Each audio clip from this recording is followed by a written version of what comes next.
Hi all, എല്ലാവർക്കും പുതിയൊരു വീഡിയോയിലേക്ക് സ്വാഗതം. അപ്പോൾ നമ്മൾ കഴിഞ്ഞ ക്ലാസ്സിൽ നമ്മൾ 5 തെങ്ങ് കലാപം പറഞ്ഞിരുന്നു. വളരെ ഡീറ്റെയിൽ ആയിട്ട് തന്നെ പറഞ്ഞു. എക്സാം പോയിന്റ് ഓഫ് വ്യൂവിൽ നിങ്ങൾക്ക് വേണ്ട കാര്യങ്ങളെല്ലാം നമ്മൾ ഡിസ്കസ് ചെയ്തിട്ടുണ്ട്.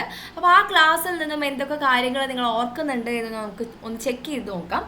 ആൻഡ് എക്സാം പോയിന്റ് ഓഫ് വ്യൂവിൽ അതിൽ നിന്നും ഏതൊക്കെ രീതിയിൽ ചോദ്യം വരാൻ സാധ്യതയുണ്ട് എന്ന് നോക്കിക്കൊണ്ടാണ് ഞാൻ ഈ പറയുന്ന ക്വസ്റ്റ്യൻസ് ഇവിടെ നിങ്ങളിലേക്ക് എത്തിക്കുന്നത്. അപ്പോൾ നമുക്ക് നമ്മുടെ മുൻപുള്ള ക്ലാസ്സുകളുടെ റിവിഷനായിട്ട് നമുക്ക് ഈ ഒരു ക്ലാസ്സിനെ കണ്ടുകൊണ്ട് നമുക്ക് ആദ്യം ഈ ക്വസ്റ്റ്യൻസ് ഒന്ന് ആൻസർ ചെയ്തതിന് ശേഷം നമുക്ക് എന്താണ് ആറ്റിങ്ങൽ കലാപത്തിലേക്ക് പോവാം.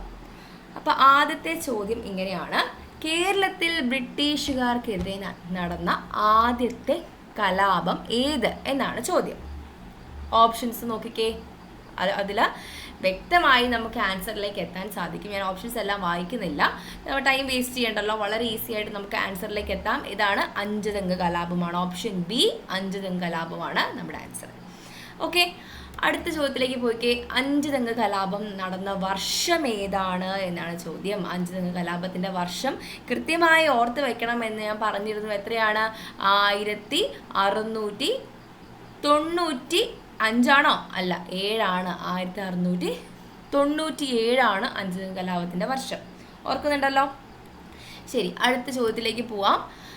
നോക്കിക്കേ, 5 തെങ്ങ് കലാപത്തിൻ്റെ പ്രധാന കാരണം എന്തായിരുന്നു എന്നാണ്. അല്ലെ, 5 തെങ്ങ് കലാപം ഉണ്ടാവാൻ പ്രധാനപ്പെട്ട കാരണങ്ങൾ എന്താണ്? 5 തെങ്ങ് എന്ന് പറയുന്ന ആ ഒരു ഭാഗം ബ്രിട്ടീഷുകാർക്ക് അത്ര പ്രാധാന്യം വരാൻ കാരണം എന്താണ് എന്നൊക്കെ നമ്മൾ കൃത്യമായിട്ട് പറഞ്ഞിരുന്നു കഴിഞ്ഞ ക്ലാസ്സിൽ. അപ്പോൾ കഴിഞ്ഞ ക്ലാസ് കണ്ടവരാണെന്നുണ്ടെങ്കിൽ ഇത് വളരെ പെട്ടെന്ന് ആൻസർ ചെയ്യാനായിട്ട് പറ്റും. എന്താണ്?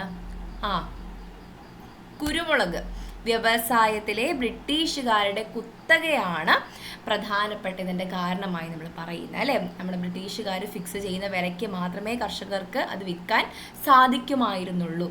അതായിരുന്നു അവിടുത്തെ ഏറ്റവും വലിയ പ്രശ്നമായിട്ട് നമ്മൾ പറഞ്ഞത്. അല്ലേ, ശരി. ഇനി അടുത്ത ചോദ്യം നോക്കിയേ.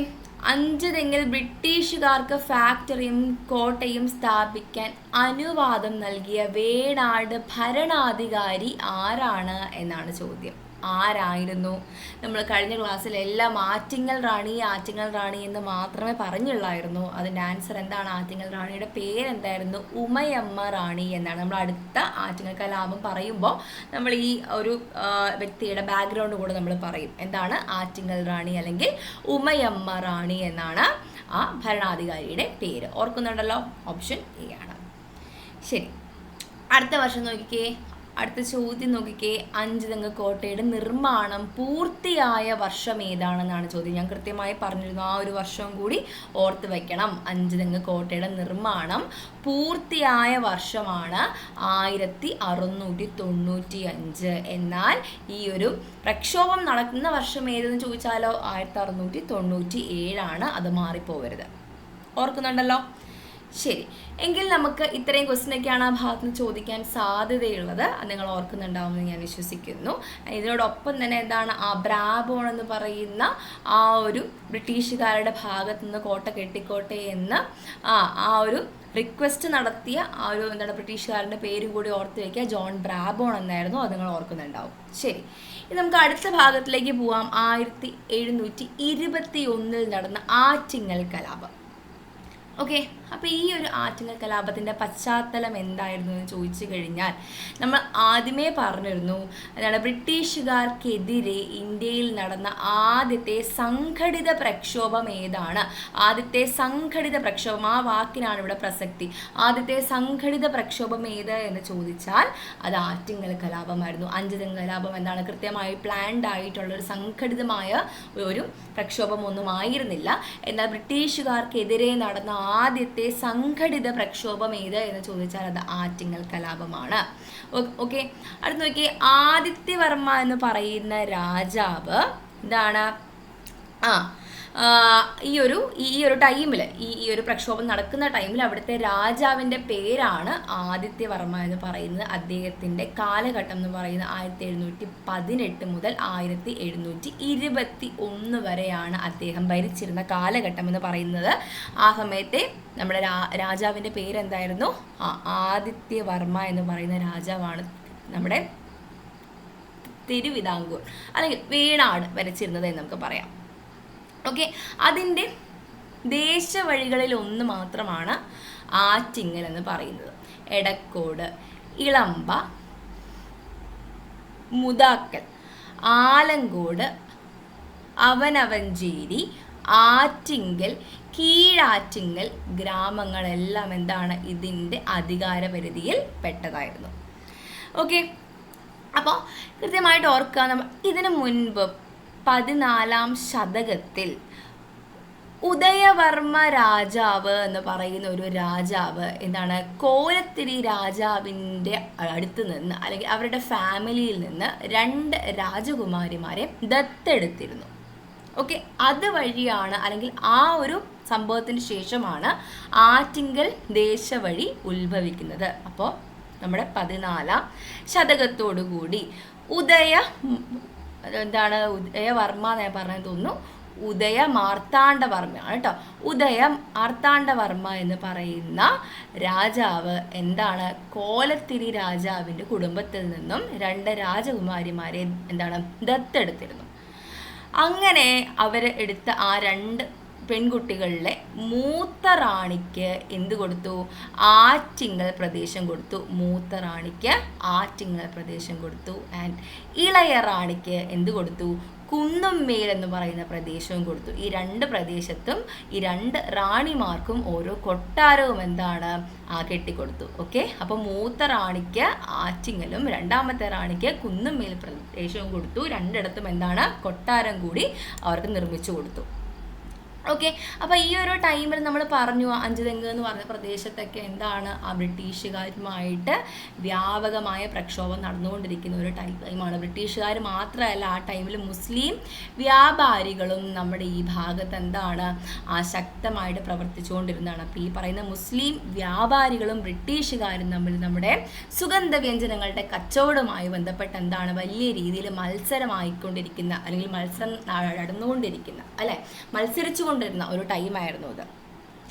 അപ്പം ബ്രിട്ടീഷുകാർ ആയിട്ടുള്ള കച്ചവടക്കാരുടെ നേതാവായിരുന്നു ഗിഫോർഡ് എന്ന് പറയുന്ന പേര് ഓർക്കണം. ബ്രിട്ടീഷുകാരുടെ കച്ചവടത്തിൻ്റെ നേതാവായിരുന്നു, അല്ലെങ്കിൽ ആ ബ്രിട്ടീഷ് കച്ചവടക്കാരുടെ നേതാവായിരുന്നു ഗിഫോർഡ് എന്ന് പറയുന്നത്.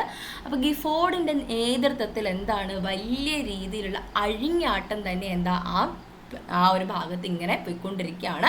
അപ്പോൾ അവിടുത്തെ ഈ പറയുന്ന സാധാരണക്കാരായ ജനങ്ങളും കർഷകരും എല്ലാം എന്താണ് ഇവർക്ക് എതിരായിട്ടുള്ള വലിയൊരു വെറുപ്പും വിദ്വേഷവും എല്ലാവരുടെയും മനസ്സിലുണ്ട്. അങ്ങനെ എന്താണ് ഈ ആൾക്കാരുടെ അടുത്ത് ഇത്രയധികം വെറുപ്പൊക്കെ ഉണ്ട് എങ്കിലും ഈ ആറ്റിങ്ങൽ റാണിയെ കൃത്യമായിട്ട് ഇവർ പ്രീതിപ്പെടുത്തിക്കൊണ്ടിരുന്നു. ഓരോ പാരിതോഷികങ്ങളൊക്കെ കൊടുത്ത് ആറ്റിങ്ങൽ റാണിയെ കൃത്യമായി പ്രീതിപ്പെടുത്തിക്കൊണ്ടിരുന്നു. അവർ കൃത്യമായി അവരുടെ കച്ചവടം അവിടെ മുന്നോട്ട് പോയിക്കൊണ്ടിരിക്കുന്ന ഒരു സാഹചര്യമായിരുന്നു. അപ്പോൾ ആ ഒരു ഭാഗത്തെ പ്രാദേശികമായ ഭരണം ശരിക്കും പറഞ്ഞാൽ അവിടുത്തെ പിള്ളമാരുടെ കയ്യിലായിരുന്നു. 8 വീട്ടിൽ പിള്ളമാർ എന്നൊക്കെ നിങ്ങൾ ചിലപ്പോൾ കേട്ടിട്ടുണ്ടാവും. നമുക്ക് അടുത്ത ഒരു ഭാഗത്തേക്ക് നമുക്ക് വരാം.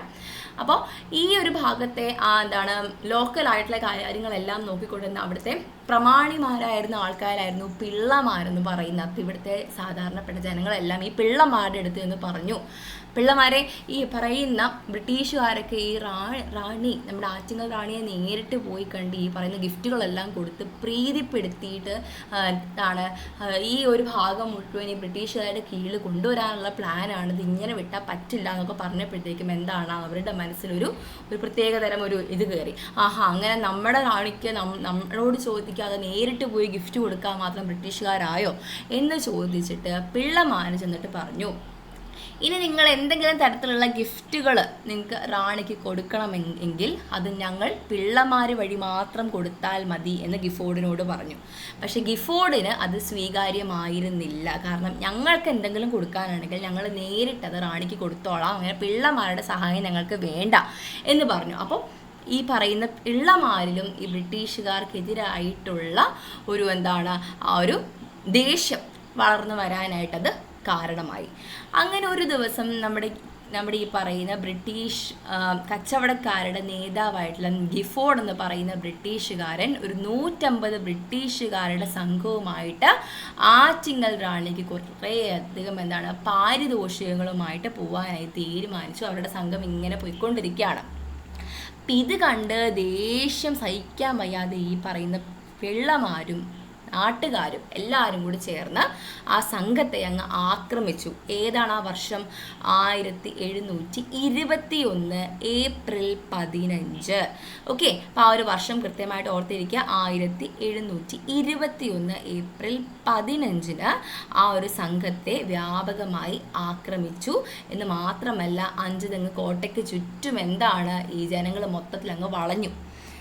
ഓക്കെ, അങ്ങനെ ഒരു 6 മാസത്തോളം ഈ കോട്ടയെ ചുറ്റി ഈ പറയുന്ന ജനങ്ങളൊക്കെ ഉപരോധം സൃഷ്ടിച്ചു. അവിടെ വലിയ രീതിയിലുള്ള നാശനഷ്ടങ്ങൾ ഉണ്ടാവുകയും ചെയ്തു. അപ്പോൾ ഒരു രീതിയിലും അവർക്ക് ഇവരെ നേടാൻ പറ്റുന്നില്ല എന്ന് മനസ്സിലാക്കിയപ്പോൾ ബ്രിട്ടീഷുകാർ എന്ത് ചെയ്തു? തലശ്ശേരിയിൽ നിന്നും ഒരു പോഷക സൈന്യത്തെ ഉപയോഗിച്ച് ഈ ജനങ്ങളെ എല്ലാം ആ ഭാഗത്ത് നിന്നും അടിച്ച് ഓടിച്ചു.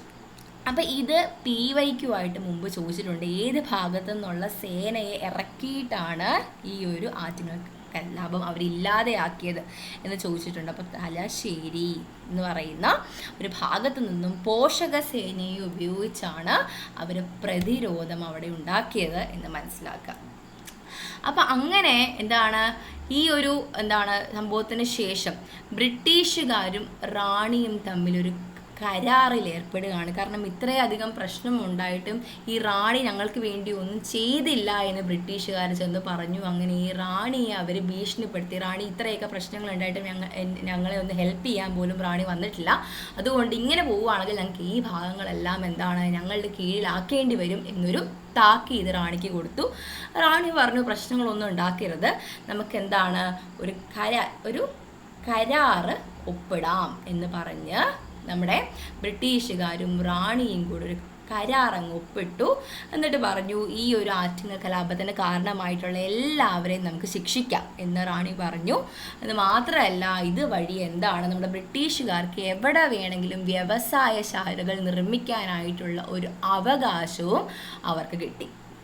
അപ്പം അങ്ങനെ ബ്രിട്ടീഷുകാർ കംപ്ലീറ്റ്ലി ജയിച്ചു നിൽക്കുന്ന ഒരു സാഹചര്യമാണ്.